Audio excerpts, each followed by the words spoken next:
हाँ ସାଙ୍ଗମାନେ ଗୋଟିଏ ଗଛ ତଳେ ଦୁଇଟି ଲୋକ ବସିଥାନ୍ତି। ସେ ଭିତରେ ତାଙ୍କ ଭାଇ କାମ କରି ଯାଉଥିବା ବେଳେ ସେ ଲୋକଟି କହିଥାଏ ଯେମିତିକି ମୋ ଭାଇ କାମ କରି ଯାଉଛି ତା'ର ବୁଦ୍ଧି ନୁହଁ ବୋଲି କହିଥାଏ।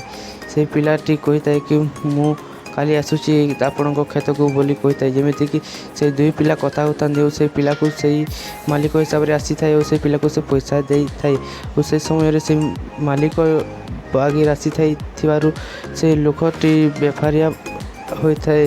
ଏମିତି ସେଇ ଚାଲ କରି ଆସିଥାନ୍ତି ଓ ତାଙ୍କ ଭାଇକୁ ସେମାନେ କେମିତି ପଇସା ଦେଇଥାନ୍ତି। ସେ ଦୁହିଁଙ୍କ ଭାଇ ଭିତରେ କଥା ନ ହେଉଥିବାରୁ ସେ ଗୋଟିଏ ଲୋକକୁ ଡାକି ତାଙ୍କୁ ପଇସା ଯେମିତିକି ସେ କ୍ଷେତରେ ଥିବାବେଳେ ସେ ତାଙ୍କୁ ଲାଞ୍ଚ ମାଗିଥାନ୍ତି ଯେମିତିକି ଜିନିଷ ଦେବି ବୋଲି କହିଥାନ୍ତି ଆଉ ସେ ଦେଖିଥାନ୍ତି ତାଙ୍କ ବଡ଼ ଭାଇ ରାସ୍ତାରେ ଯାଉଥିବା ବେଳେ ସେ ତାଙ୍କ ସାନ ଭାଇକୁ ଡରାଉଥାନ୍ତି ରାସ୍ତାରେ ଯେମିତିକି ସେଇ ଉଦ୍ଧାରି ଆଣିଥିବାରୁ ସେ ନ ଦେଇପାରିଥିବାରୁ ତାଙ୍କ ଭାଇ ତାକୁ ସାହାଯ୍ୟ